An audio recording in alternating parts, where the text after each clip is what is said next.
The courtroom was eerily silent as 5-year-old Emily Carter stepped through the heavy wooden doors.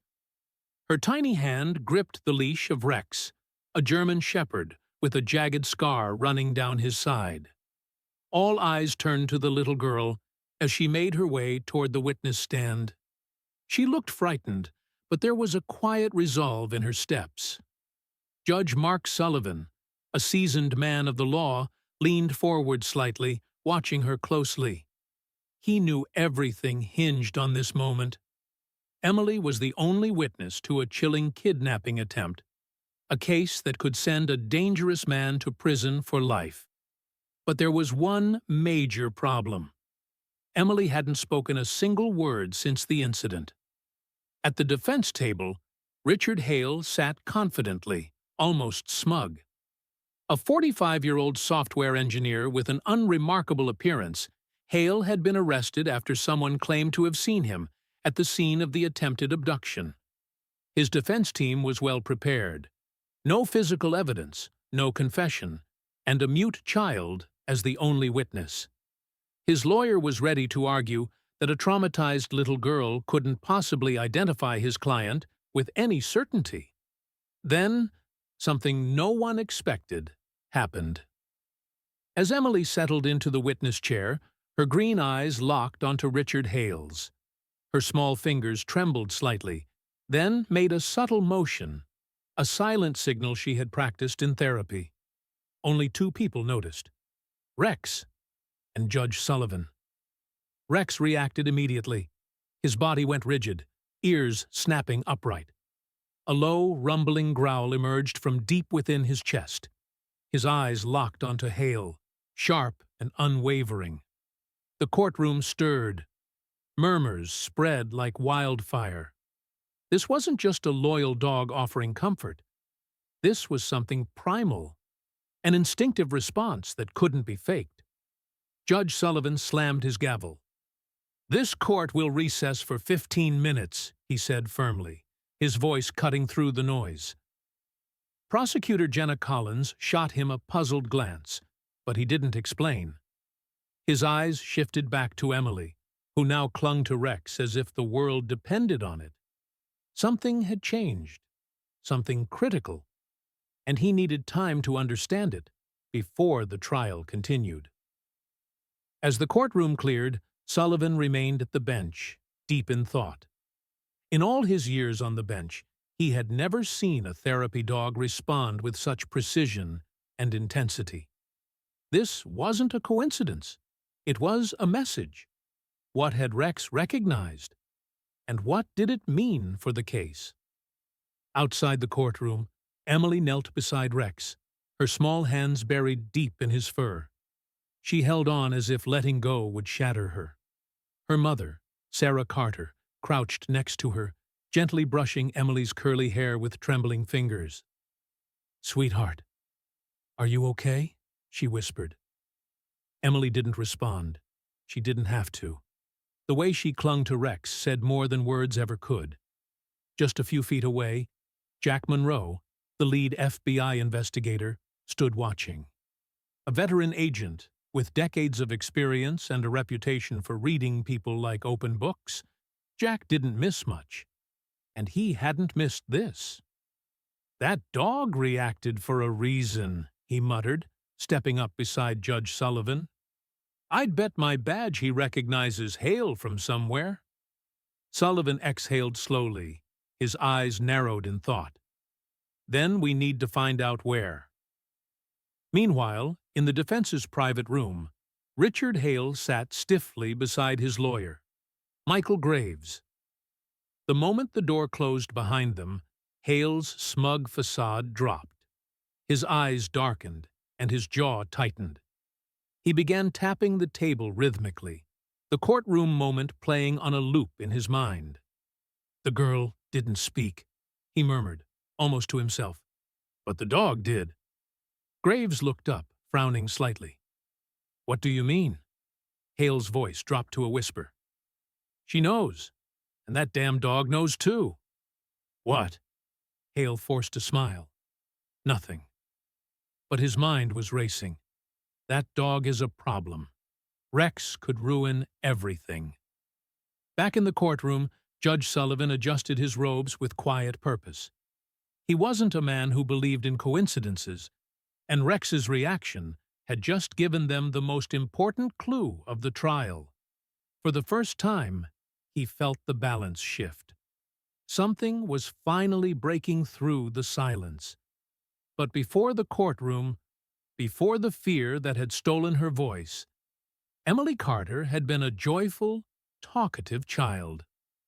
At 5 years old, she was a whirlwind of stories, questions, and laughter.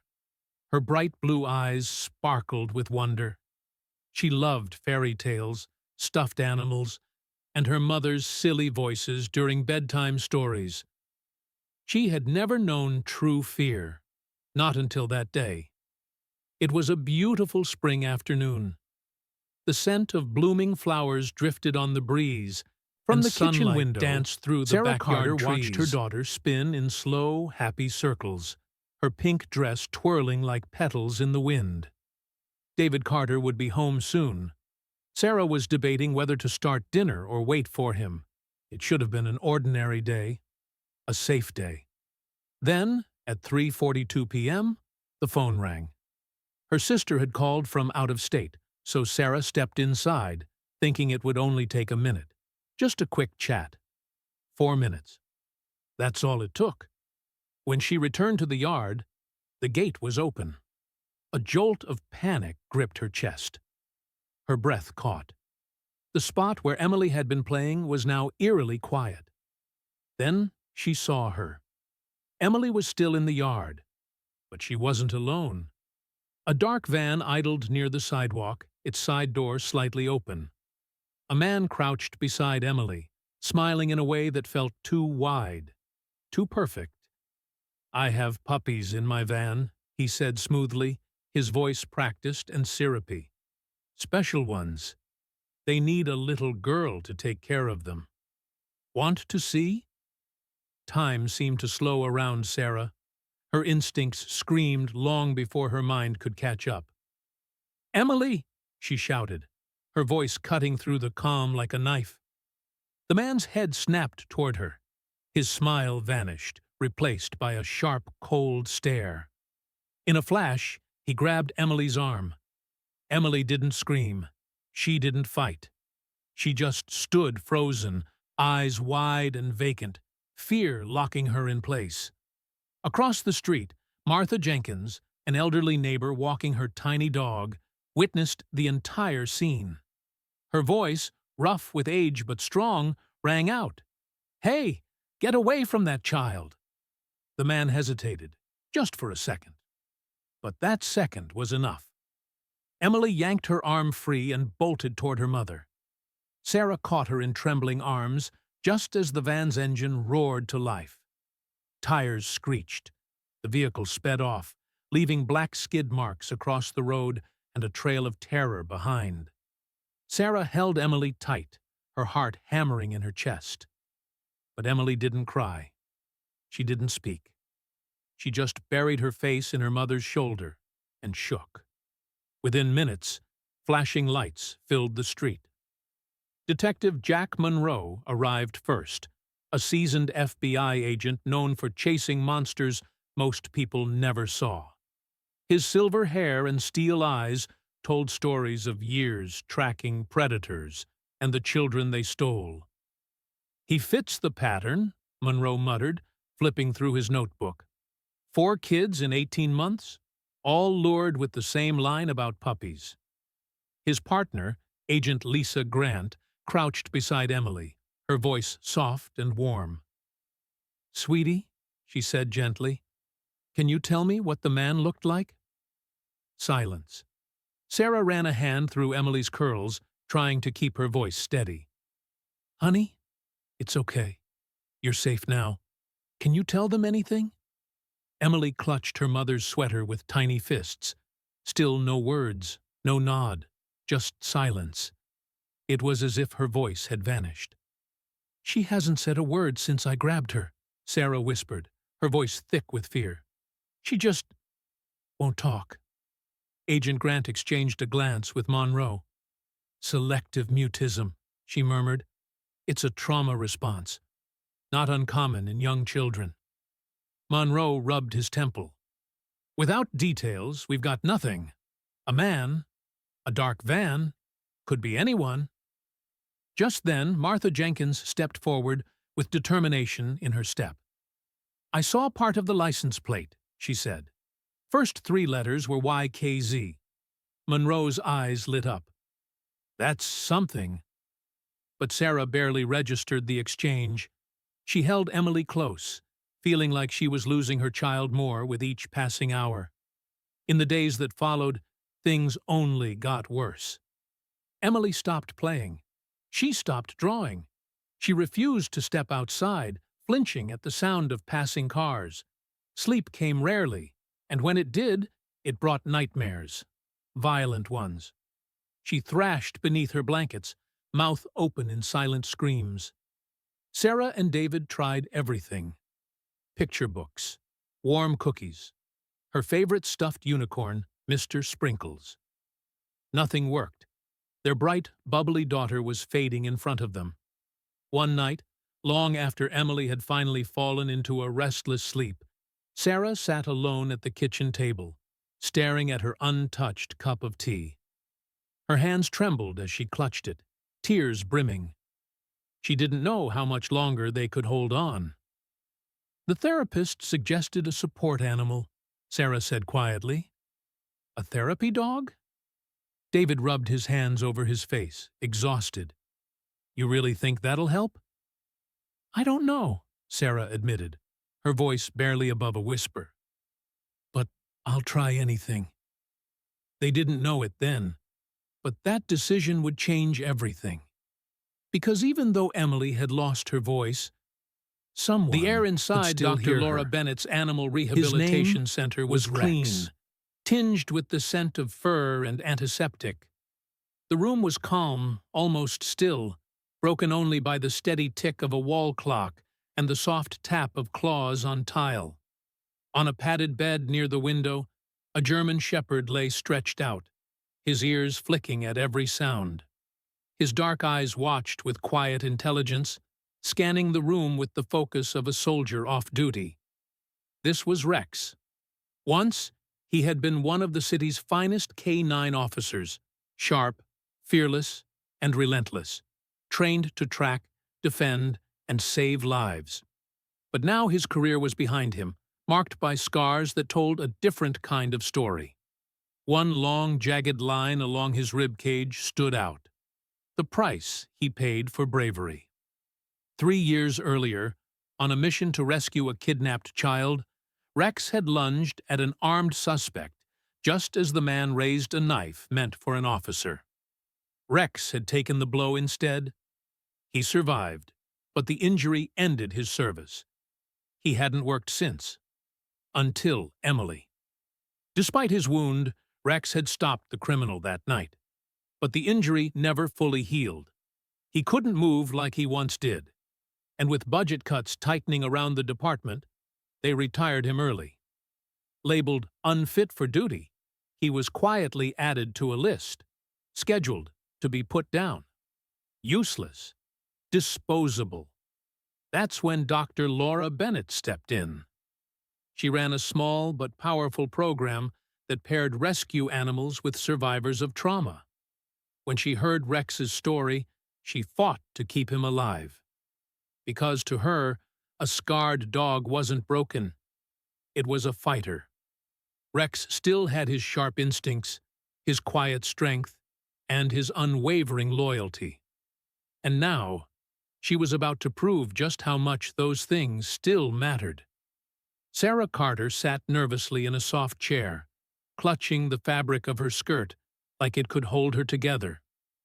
Behind her, Emily peeked out from under her arm, half hiding, half curious. 2 weeks had passed since the attack, and her voice hadn't returned. Not even therapy had helped. Laura knelt gently to Emily's level, her voice warm and steady. Hi, Emily. I'm Laura. I work with very special dogs, dogs that help kids who've been scared. Emily said nothing, but her eyes shifted. She noticed the large German shepherd across the room. Rex. He sat calmly, ears perked, eyes watching, not moving, not approaching, just waiting, like he knew rushing would scare her away. "He's very gentle," Laura added. "Would you like to meet him?" Emily didn't answer, but she didn't run either. That was something. Sarah gently stroked her daughter's hair. "He's a good dog, sweetheart. He used to be a police dog, just like the ones in your books." Laura gave a small nod and signaled to Rex. "Stay." The dog didn't move a muscle, solid, steady, and silent. Laura turned back to Emily, her voice soft but sure. "You don't have to go near him. Rex will wait. He's really good at that. But, if you're ready, you can hold out your hand, and he'll come to you." Emily stood frozen. A long moment passed. Then, slowly, she stepped out from behind her mother's legs. Her tiny hand lifted, trembling but brave. She held it out, fingers slightly curled. Rex waited. Only when Laura gave a quiet nod did he move. One step, then another, smooth and slow. When his warm breath brushed against Emily's palm, something shifted. Her fingers twitched. Then they curled into his thick fur. Sarah gasped, hand flying to her mouth. It was the first time Emily had touched anyone, or anything, since that awful day. Tears welled in her eyes. "Oh, baby," she whispered. Emily didn't look away. She clung to Rex, small fingers buried deep in his coat like she was holding on to the last safe thing in the world. Laura watched quietly, a gentle smile forming. Hope, fragile but real, had finally entered the room. "Good girl, Emily. Rex likes you." The words were soft, but Emily still didn't speak. She didn't have to. Her fingers tightened around the fur at Rex's side, refusing to let go. In the weeks that followed, Rex and Emily became inseparable. At home, she sat beside him for hours, tracing the scar on his side with her small fingers, as if memorizing the story it told. When nightmares tore her from sleep, Rex's steady heartbeat was her anchor, calming her restless soul. She didn't speak, but she started drawing again. Simple crayon sketches of a girl and a dog standing together against dark shadows. One afternoon in Laura's office, Emily watched Rex perform a trick. Then, something incredible happened. "Good boy," she whispered. The words were so quiet, Sarah almost missed them. But when she looked up, Emily was staring at Rex, her lips parted in surprise, as if the sound had startled her too. Tears welled up in Sarah's eyes. It wasn't much, but it was everything. A breakthrough. Laura gently placed a hand on Sarah's arm. She trusts him. Sometimes, trust is the first step toward finding your voice again. Sarah squeezed Laura's hand, the weight of the moment settling in her chest. "Then we'll follow that trust, wherever it leads." And it would lead them somewhere unexpected, into a courtroom where a monster would finally be exposed. The atmosphere in the courtroom was thick with tension. Every seat was filled, from reporters to families, all there for one of the most anticipated trials in years. At the front, Richard Hale, the accused, sat with his lawyer. His face was a mask, no hint of emotion despite the gravity of the charges against him. His fingers drummed lightly on the table, betraying the only sign of movement. Beside her mother, Emily Carter clutched Rex's leash, her small hands trembling slightly. The German shepherd sat perfectly still beside her, alert and unwavering, his gaze fixed on Hale. Every so often, his nose twitched, as if he sensed something familiar in the man. "All rise," came the officer's command. Judge Mark Sullivan entered, his long robe sweeping the floor. He moved with authority, his eyes briefly locking onto Emily and Rex.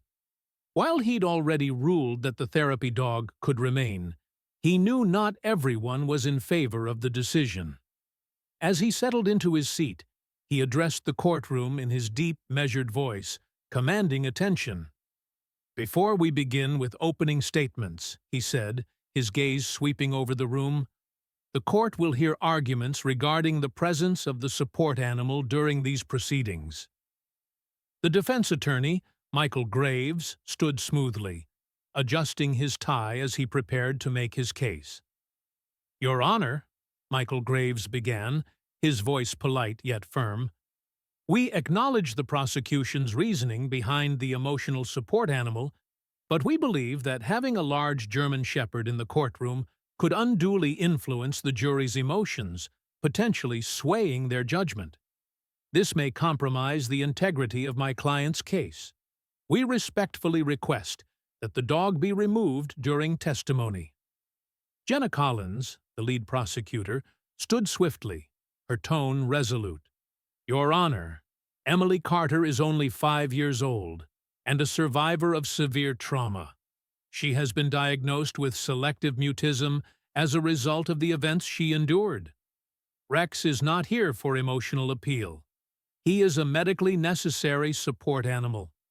His presence allows Emily to participate in this trial without overwhelming stress or re-traumatization." Judge Sullivan leaned back in his chair, his expression neutral. "I have reviewed the reports from both the child psychologist and the animal trainer. The dog will remain in court." A murmur spread through the courtroom. Some nodded in agreement, while others muttered under their breath. Graves pressed his lips together in frustration, but chose not to press the matter further. He returned to his seat, casting a glance at Richard Hale, whose face remained impassive. With the matter settled, the trial proceeded in earnest. The prosecution laid out the case against Hale, describing his actions as manipulative, deceptive, and predatory, painting a chilling picture of the man standing trial. For many years, witnesses took the stand, each recounting their version of events. Among them was elderly neighbor Martha Jenkins, whose voice trembled as she recalled the terrifying moment she had seen Richard Hale attempting to lure Emily into his van.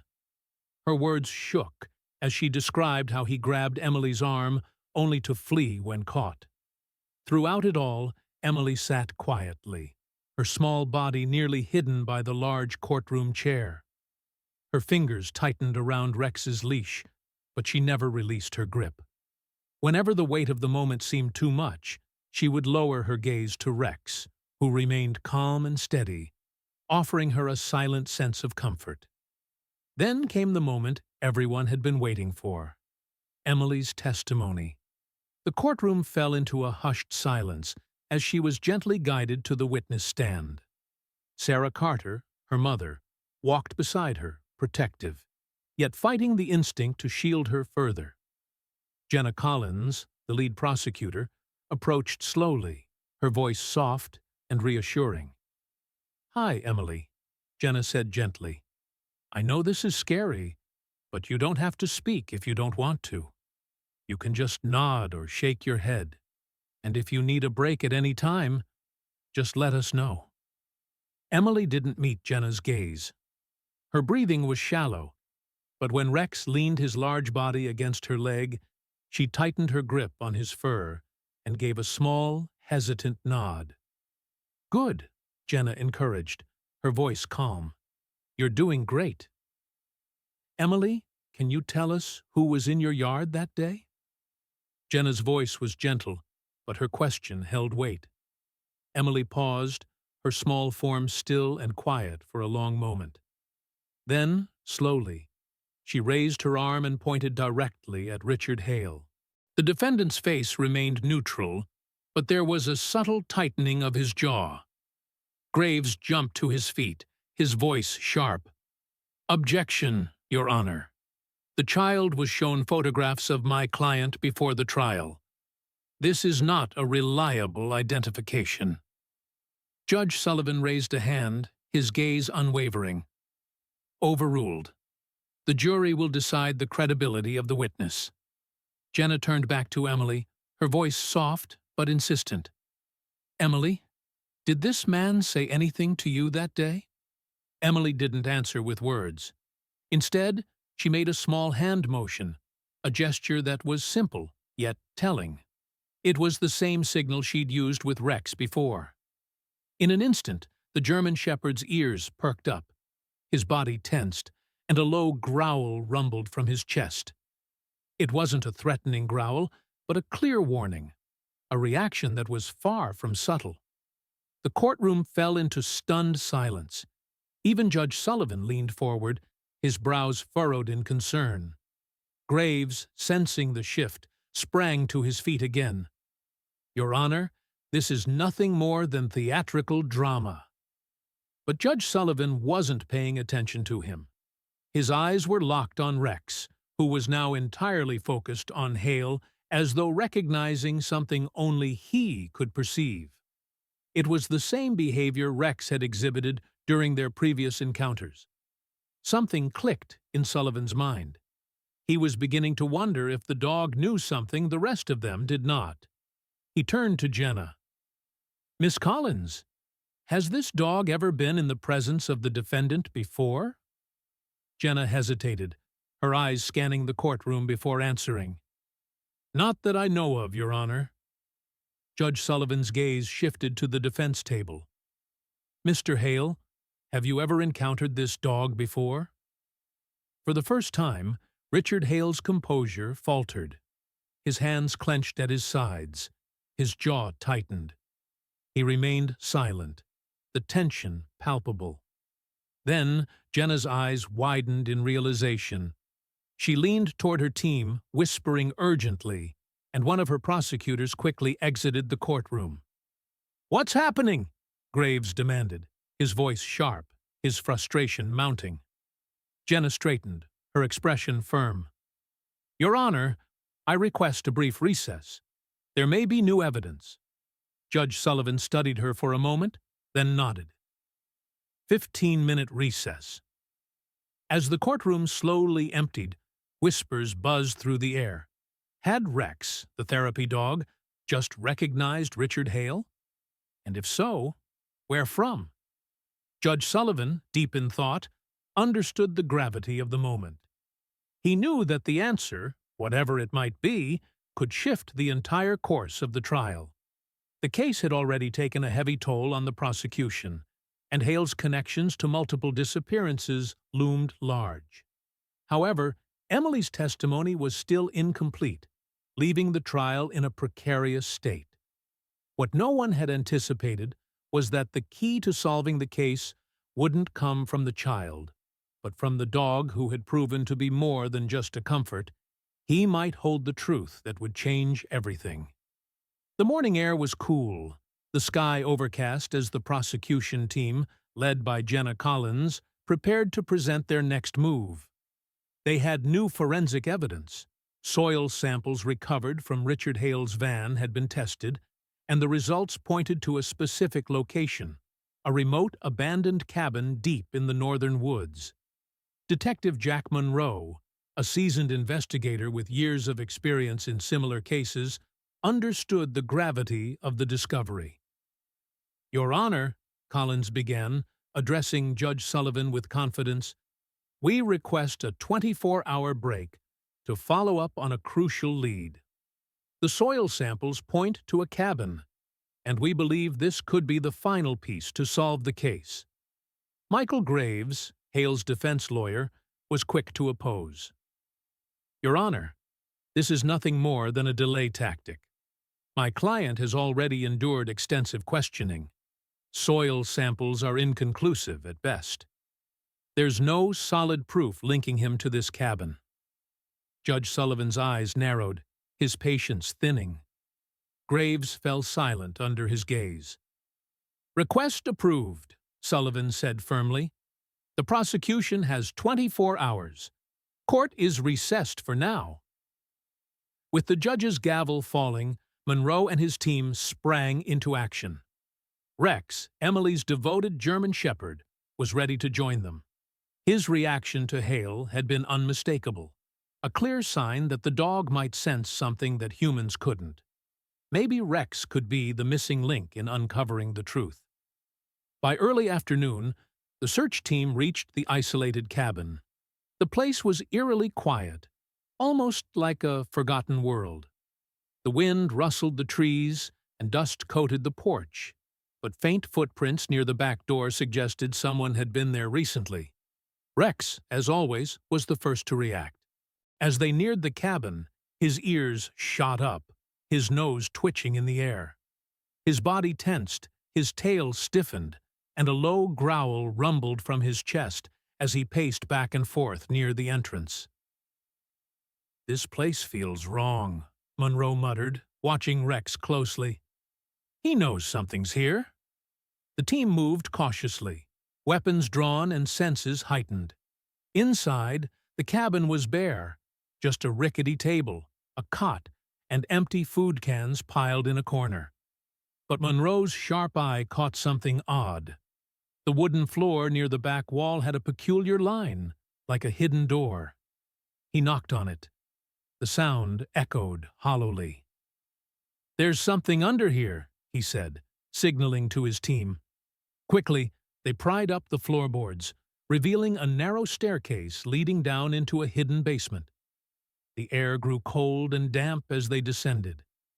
In the dim light, they made out a chilling sight: scattered children's toys, small shoes, and a faded pink backpack in the far corner.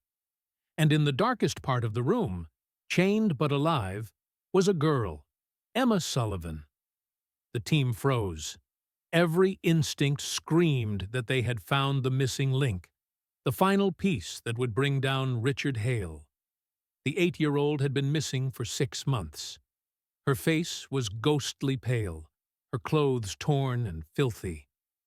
But when she saw the officers, her eyes welled with tears, tears of relief. "Help!" she whispered, her voice barely audible, hoarse from months of silence.